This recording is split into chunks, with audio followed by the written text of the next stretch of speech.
How's everybody doing today? Glad to see everyone. Thank you for joining. All right. It's good to be back here on BiomedRx TV.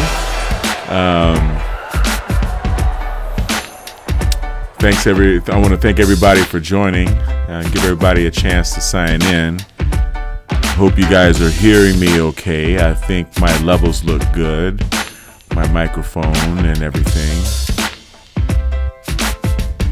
Let me bring my tones, my music down just a little bit. Yeah.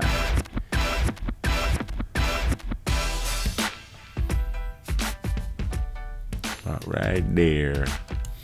All right. So how's everybody doing?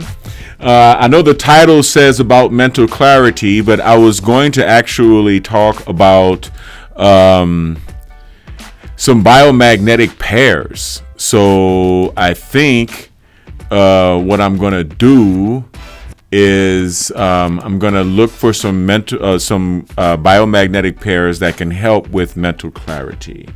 All right. What I'm going to do is I'm going to look for some mental.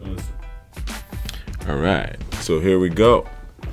That was a good sound check. Sorry about that little feedback loop there. All right. So vamos a ver. Claridad mental. A ver si hay pares biomagnéticos para claridad mental.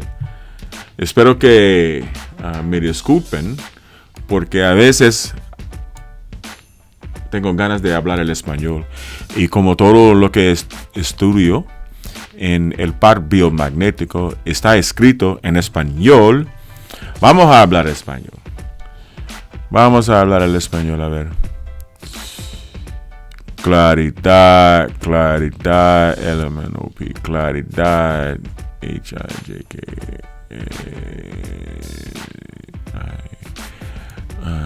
No. Entonces, a ver, mental. Es que los imanes que van a la cabeza, al cerebro, son muy finas, muy pequeñas y muy pequeños y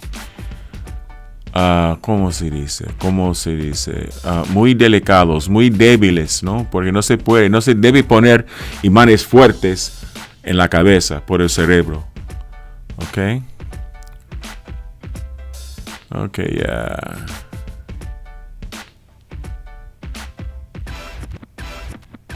Mental trastornos. Only one, right? Mental okay.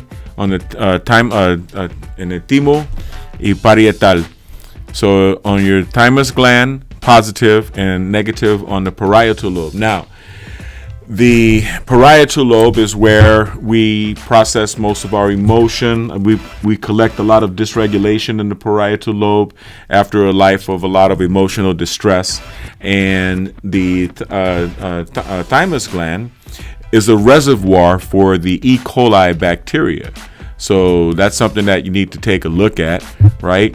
And a ver, si vamos a regresar aquí, mente calmante, so calm you down. Okay, muñeca a muñeca. I put those on every one of my clients to calm the mind, and calm the mind it does. Okay. Also, for mental clarity, on my little camera here in the corner, I want to demonstrate the Mind Alive David Delight Pro. The David Delight Pro is a brain entrainment device made by my good friend Dave Seaver up in Canada at Mind Alive, and you can find out a lot more at mindalive.com. This is a great device, okay, for training the brain. It is a device that uses audio-visual brain entrainment, which means that through these goggles, right, you get light flashes, which is akin to what we call chromotherapy, flashes of light in different colors that hit the both sides or either side of your field of vision. Because remember, each eye speaks to both hemispheres of the brain. So the right field of vision in both eyes speaks to the left hemisphere of the brain, and the left field of vision in both eyes speaks to the right hemisphere of the brain. You see what I'm saying?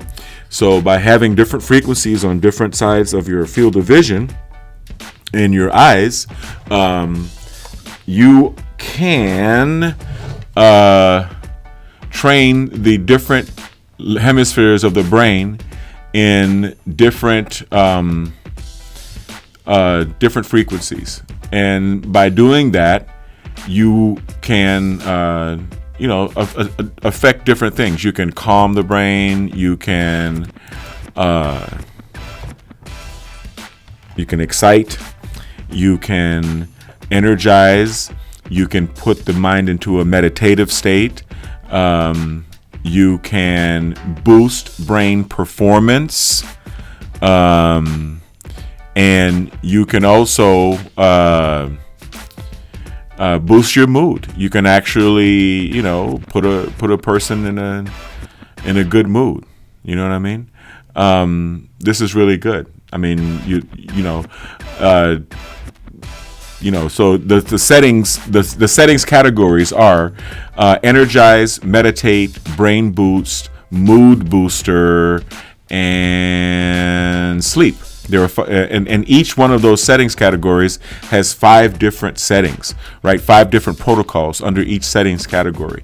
So there are a total of 25 settings that the device comes with, and you can program 5 more custom, because there's a special software that you can purchase and aftermarket, and you can program other you can do custom protocols.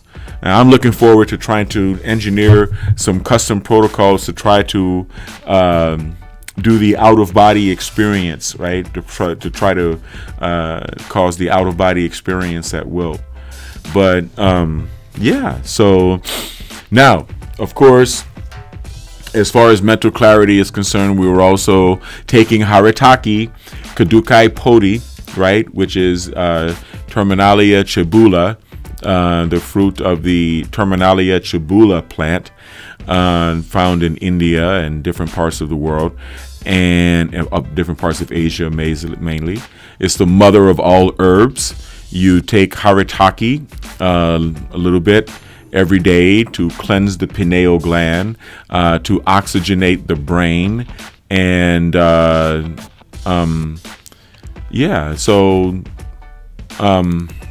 it's very good. Haritaki is very good. Also, bentonite clay is good for ridding the body of heavy metal toxins. Heavy metal toxins definitely affect your mood, and they affect how you feel, how you think, how clearly you can think. Also, you want to get into a little bit of monatomic gold, or otherwise known as Ormus gold. Okay, Ormus is a very good substance for promoting neurodendritic plasticity, the branching out of dendrites. Dendrites grow like branches on trees. Dendrites grow from other dendrites, right, like branches. So that is called neurodendritic plasticity. You want to promote neurodendritic plasticity, and they're just finding out that neuroplasticity, let's call it, the short name, neuroplasticity, in fact, does not stop when you get older. It slows down after 25, but it does not stop. And I believe it's very important to continue to promote neuroplasticity. I believe that the combination of the brain entrainment plus neurofeedback therapy, which is what we've, are one of our main therapies here at the BiomedRx Health Center, puts enough of a stress on the brain or enough of a workload on the brain in combination with taking monatomic gold that you can really get some dynamic growth out of your brain. In fact, I am going to bring the music down, show you guys a commercial, and I'm going to come back here with my own neurofeedback results. Okay.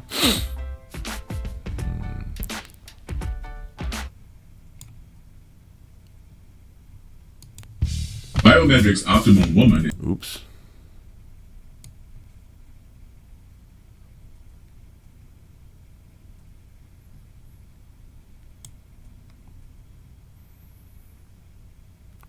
Enjoy. BiomedRx Optimum Woman is the only woman's high-potency full-spectrum multiple vitamin supplement to contain 56 nutrients, including those most important for today's woman, such as calcium for bone health, iron for healthy red blood cells, beta-carotene, biotin for nail and hair health, gamma-linoleic acid from evening primrose oil, octasanol, grapeseed extract, a potent antioxidant important for maintaining capillary strength, and vegetarian digestive enzymes. Visit www.biomedrxsupplements.com.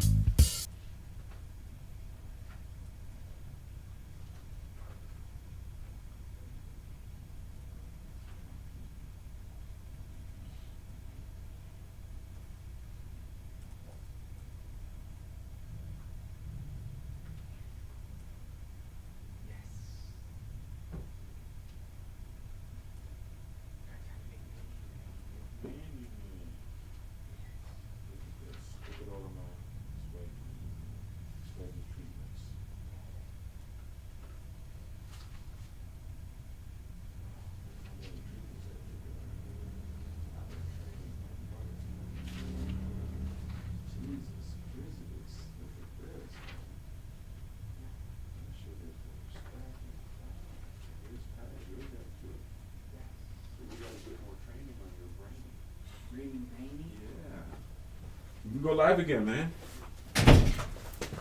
Oh, we're back from the commercial. I'm so sorry. I was getting together my my brain training sessions that I've been doing for myself. I didn't realize I've been stacking so many up. This is incredible.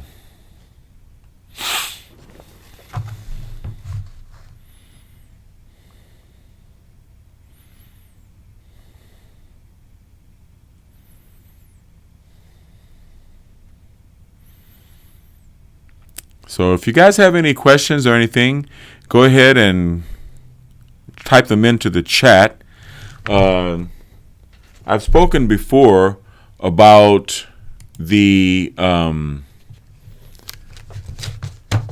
neurofeedback results, watching neurofeedback results, and I think I've explained what these different what these different lines mean. As you can see, the red lines stand for the delta waves, right? And those are usually a little bit higher than the other waves. But that's because everyone, that's just the way delta waves are. Everyone's about 5 minutes off from a good nap, right? Everybody can use a good nap. But the important thing I want you to notice here are the spikes on the bottom, right? These spikes down here, because the spikes signify triggering, meaning that my both hemispheres, since I'm doing synchronous hemispheric synchronization, or what we call synchrony, neurofeedback, I'm training the two hemispheres of my brain to work in synchrony with each other. And in this process, every time you see the spikes, that represents a time when both hemispheres of my brain were in sync with each other at the same time. And you can see it's very state specific. These are all my sessions. So you can see my name on it, Devin Lockett, right? So these are all my sessions. I train myself at least once a day, sometimes twice a day. My son's going to be going to his boxing class in a minute. I'm probably going to sit down and train my brain for an hour very shortly, okay? But you can see, some days are better than others, right? You can see my delta waves were a little high here. When your delta waves are spiking and mountainous like that, that means that you didn't sleep well. You didn't sleep well last night, all right? Because your brain is kind of falling off to sleep, and that you can see that happened a couple of times, okay? Or these may have been sessions within which there were probably evening sessions in which my brain was a little fatigued, and so I was constantly kind of nodding off. And when you do that little nod off at those moments in time, that's when the delta waves spike up. But I want you to see this right here. Look at that. The black line on the bottom did not even reach the bottom, okay? Spiking all the time. And look at how calm those top lines are, right? Those top graphs are. From delta, alpha, theta, delta, theta, alpha, beta, high beta, and gamma. Okay? Look at that. All right? But, and what day was this? This was December 16th. Okay? So I can go back here and I can go through all of my sessions and, it's cool. Some were better than others. Now, you got to remember, I was training different parts of the brain. I'm going to tell you how this is done. With the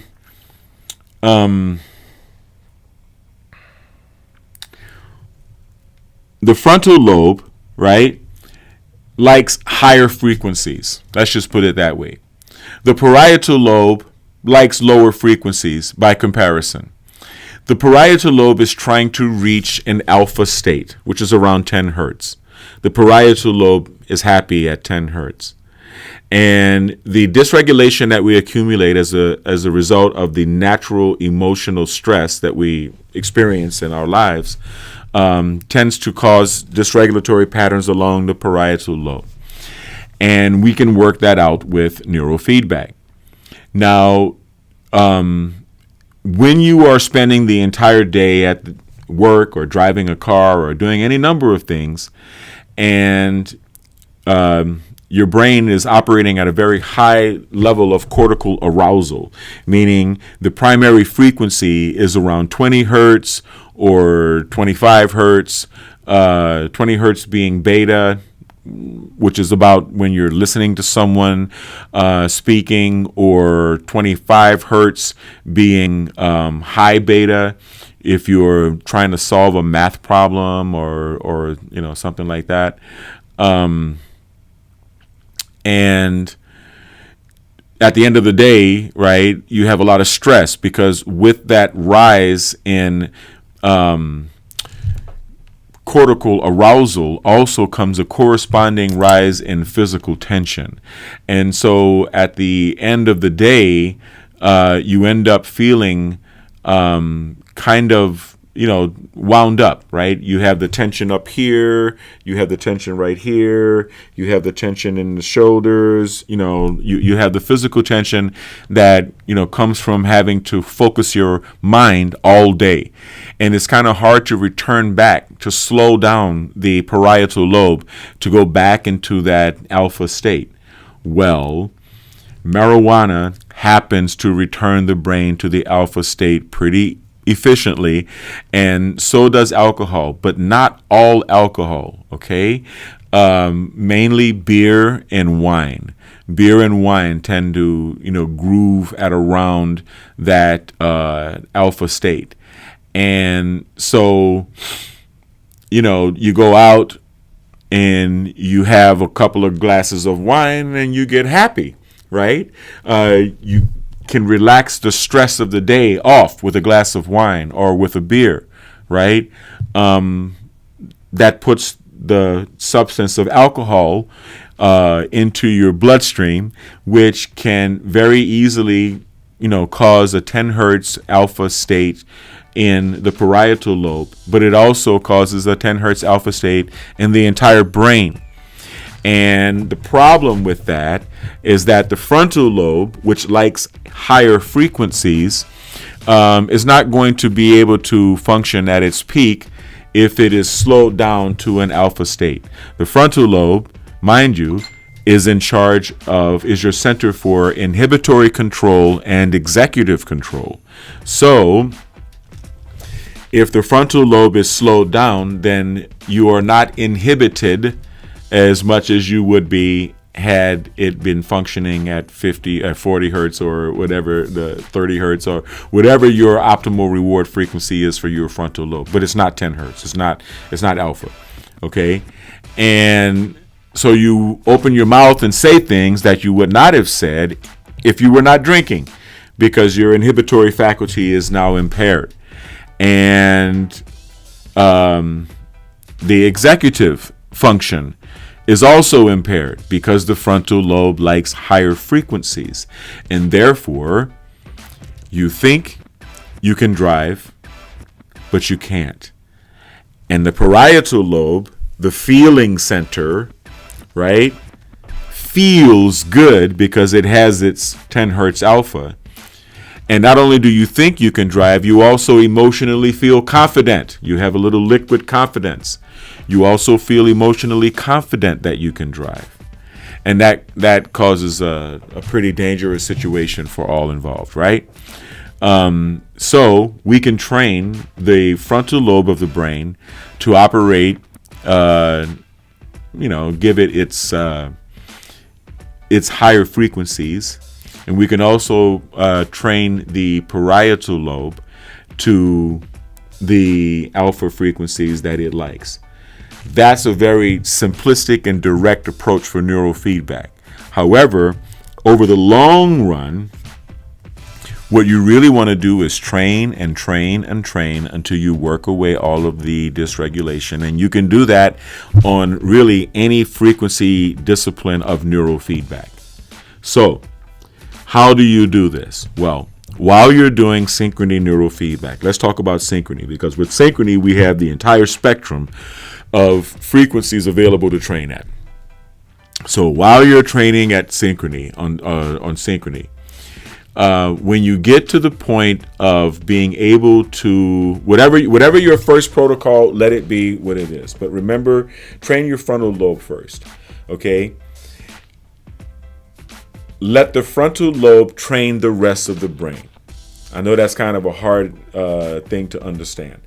Okay, if you are trying to raise your frequency, if you are trying to actually train for a peak performance mode, if you're trying to train in gamma, 30 hertz or above, right?